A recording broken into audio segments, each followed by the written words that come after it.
Hello! Magandang araw po. Ulit tayo kasi biglang nag-log out yung aking Facebook.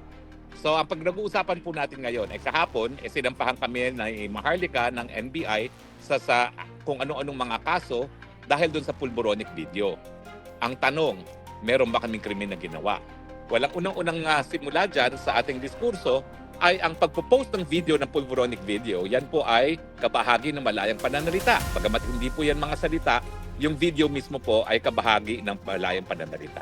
So meron pong presumption na lahat po ng kaso na isasampa na nanunupil sa malayang pananalita, yan po ang presumption ay labag sa ating saligang batas dahil yan ay labag sa ating Bill of Rights.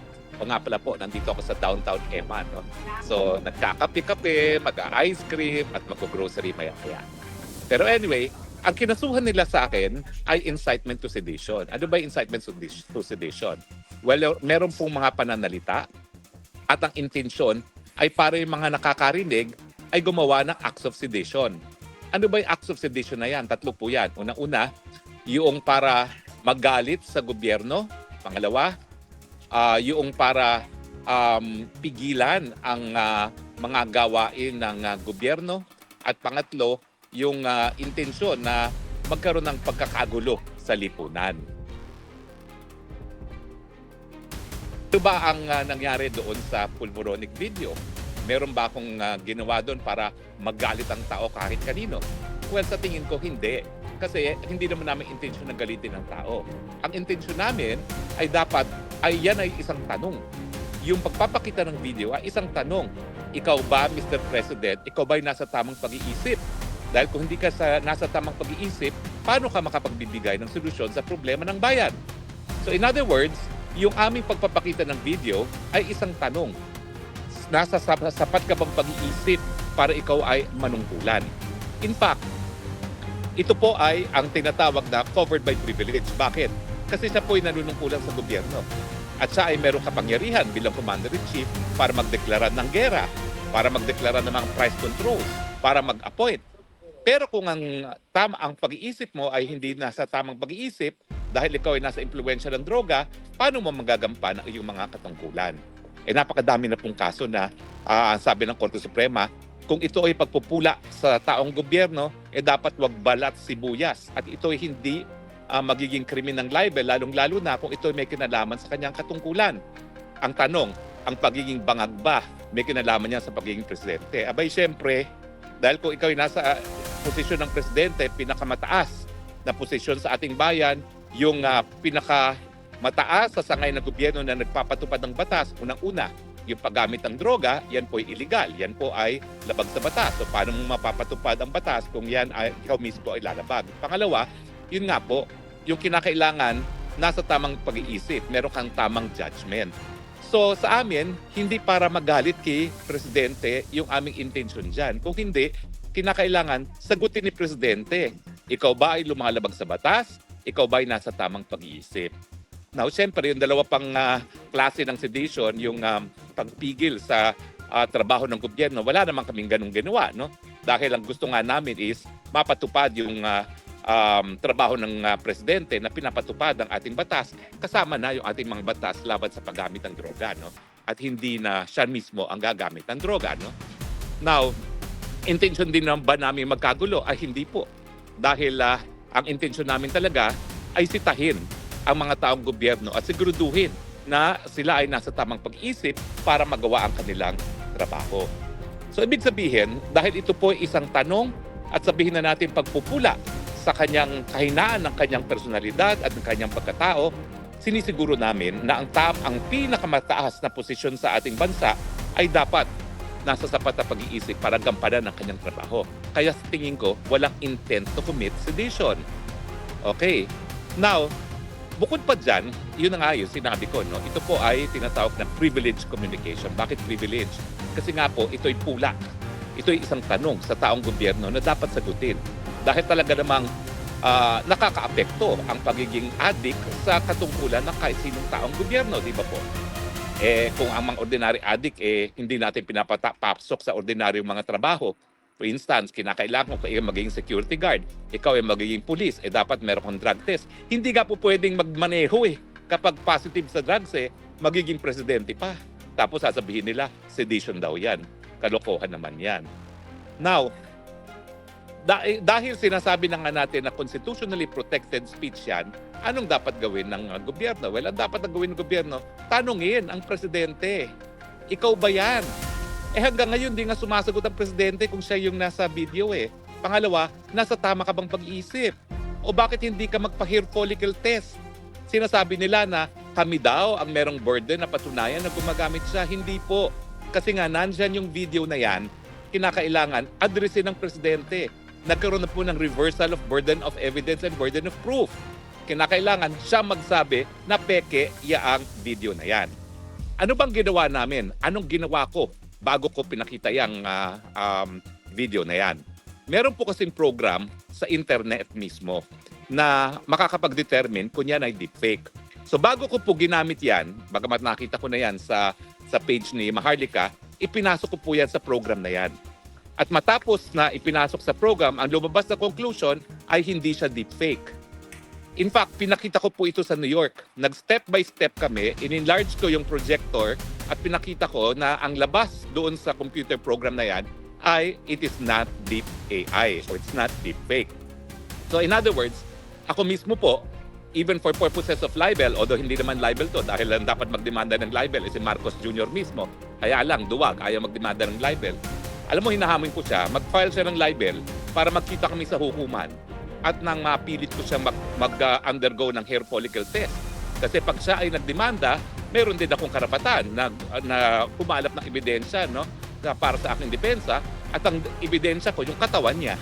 Titignan natin kung may droga nga, may trace of droga sa kanyang katawan. So sana, Mr. President, huwag kang magtago sa saya ng mga NBI mo. Harapin mo, kami demanda mo, nang sa ganun, mapilitan ka namin magpa-hair follicle test. Dahil kahit anong panawagan namin, hindi mo naman pinakikinggan. So baka kinakailangan talaga, korte ang mag-order na ikaw ay mag-hair follicle test. Pero bukod pa dito sa computer program na ginamit ko na readily available sa internet, 2 beses po dumaan yan sa authentication. Yung una po, nang nalaman nung nag-authenticate kung sino yung nasa picture, ayaw magbigay ng certificate na walang AI, na hindi siya AI, na hindi siya tampered. Bakit? Kasi may kinalaman sa gobyerno yung kumpanyang yun. Okay? Government-owned and controlled corporation. So nung nalaman nila na presidente ng Pilipinas yan, bagamat dayuhang bansa yan, ayaw na nila magbigay ng certificate, bagamat sinabihan talaga nila si Maharlika na yan ay authentic at hindi fake. Anong ibig sabihin yon? Ibig sabihin yon, even si Maharlika, gumawa ng mga hakbang para masiguro na hindi siya deepfake. Dahil kapag hindi siya gumawa ng hakbang na ganyan at hindi siya nag-ingat, pwede siyang madali ng libel. Pero ito, kung a-apply natin yung New York Times versus Sullivan test, walang willful na pagsisinungaling, no? Dahil she went out of her way, unang-una, para gumamit ng program kung malaman na deepfake yan, at pangalawa, pumunta pa sa kumpanya na to make sure na authentic yan. Kaya lang, yung unang kumpanya, hindi nga nagbigay ng written report. Meron ngayon siyang hinanap na eksperto na taga LA mismo, taga Hollywood mismo. Alam naman natin ang Hollywood, ayan ang kapital ng film industry ng Amerika. At kapag pinag-uusapan ay mga video, siguro naman yung mga eksperto sa Hollywood ay pwede nating paniwalaan. At yan lang meron siyang report. Mahaba yung report. Kung hindi ako nagkakamali, mga more or less 30 to 40 pages yan. At ang conclusion niya, hindi siya AI, hindi siya deepfake. Meron siyang 3 test na ginawa at dun sa 3 test na yon, dun niya binasa yung conclusion niya na hindi siya tampered, na ang video ay authentic. Now, bakit kami natutuwa na nagsampa ng ganitong kaso? Kasi yung eksperto na yon, ayaw niyang isiwalat sa publiko yung finding niya unless merong kaso sa hukuman. Ibig sabihin, talagang kinailangan na magsampa ang NBI ng kaso laban sa aming dalawa ni Maharlika o di naman kaya si Marcos Jr. mismo magsampa ng libel case sa amin para magamit namin yung authentication. Kasi nakasulat doon sa kontrata ni Maharlika doon sa eksperto na yon, meron siyang non-disclosure agreement except kung gagamitin nga sa legal proceedings.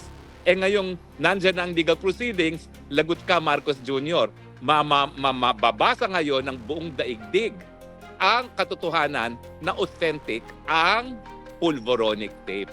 So maraming salamat. Now, kung malaman ng tao yan na authentic at paniwalaan, kasi eksperto naman yung nagsasabi at 2 beses na nagkaroon ng authentication, plus meron pang computer program na nagsasabi na authentic siya. O, kung nagalit ang tao, kami ba may kasalanan nun? Hindi. Kasi yung galit na yon, magbubunga yon sa katotohanan na wala palang kakayahan ang presidenteng mamuno. At ang hihingin nila, siyempre, na ang presidente magbitiw. Now, yan ba'y krimen? Hindi. Dahil yung panawagang magbitiw, yan ay karapatan ng taong bayan. Dahil sila ay tunay na soberenya. At wag nating kakalimutan 2 beses na sa ating kasaysayan na pinaalis natin ang mga nakaupong presidente. So hindi po yan illegal. Kaya nga ang ating saligang batas, unique sa buong daigdig.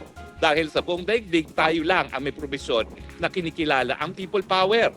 Na tanging taong bayan ang may kapangyarihan na magpalayas, magtsugi, kumbaga, sa mga gobyernong walang kwenta. Hindi po yan sedition. Yan ay karapatan ng taong bayan. At kung ako'y mananawagan, ayan na, pag nakita nyo ng authentication, pag naisa publiko na namin, wala nang kaduda-duda na hindi yan deepfake, anong gagawin ninyo?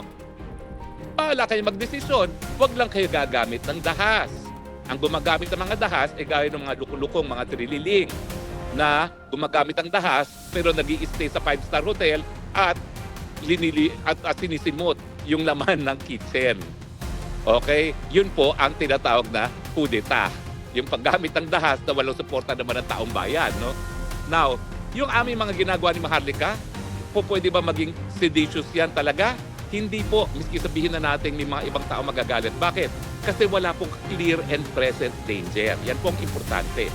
Kapag pananalita lamang at wala ka namang kakayahan para talagang patumbahin ng gobyerno at walang clear and present danger, yan po ay sakop ng karapatan ng malayang pananalita. So makikita po talaga natin, talagang binigyan lang kami ng pagkakataon ni Director Santiago na mapakita, masiwalat sa buong bayan yung authenticity ng pulboronic video. Kaya nga po, nagpapasalamat kami.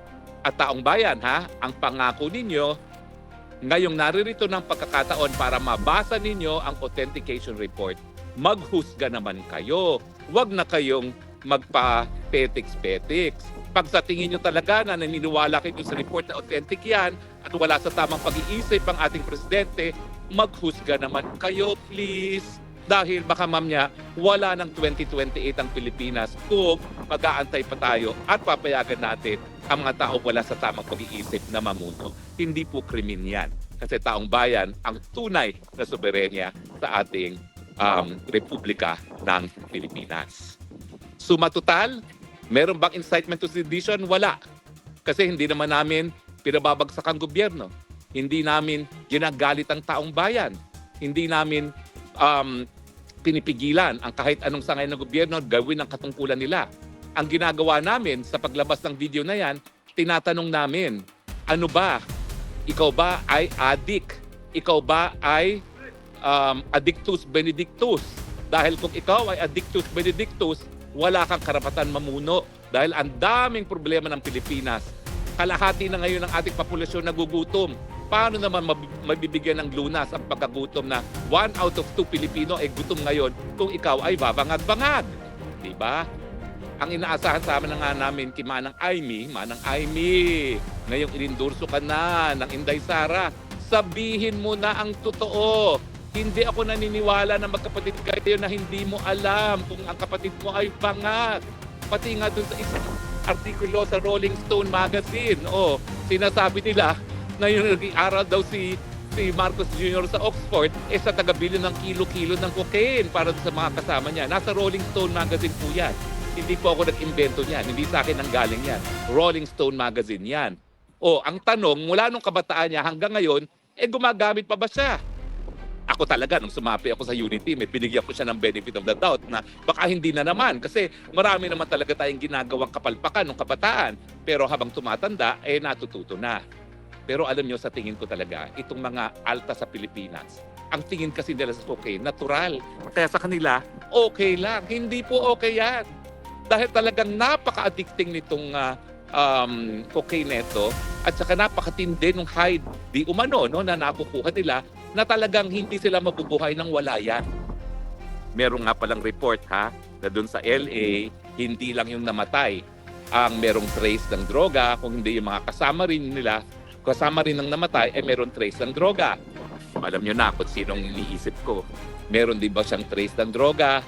Ilabas ang mga dokumento kung meron. So malinaw po ha, ang pagsampa ng kaso nila, walang kwenta. Pero sinampa rin nila yan dahil inaasahan nila na matatakot kami ni Maharlika na ititigil na namin yung bangag, ngiwi. Hindi po. Kasi ito po ay mga katanungan na dapat sagutin. Ayan po, kinakaladkad tayo sa kuko ng gera laban sa China na wala naman tayong interes. Yan ba'y epekto ng pinagbabawal na droga o hindi? Walang solusyon sa pagtaas na presyo ng bilihin.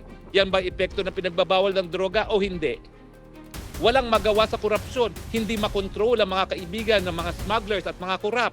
Yan ba'y epekto ng pinagbabawal na droga o hindi? Yan po ang dapat sagutin ng presidente natin mismo. Wala pong ibang makakasagot dyan kung hindi ang presidente mismo.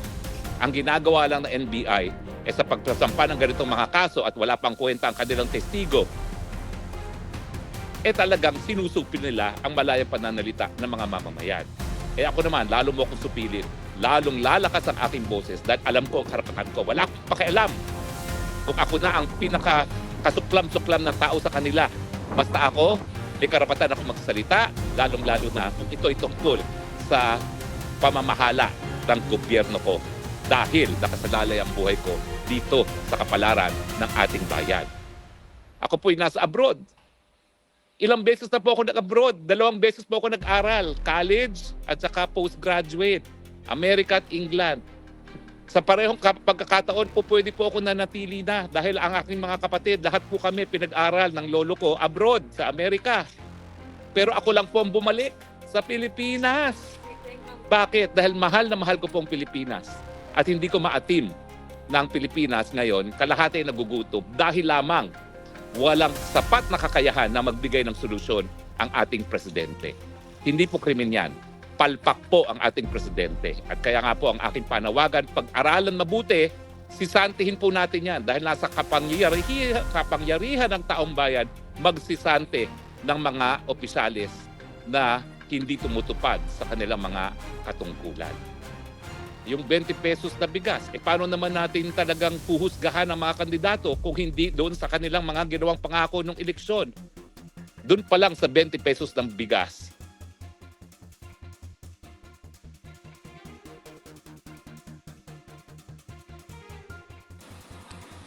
Nawala po tayo sandali, pero maraming salamat po sa inyong patuloy na pagtangkilik. Masyado na po siguro mahaba, kaya pinapaikli na.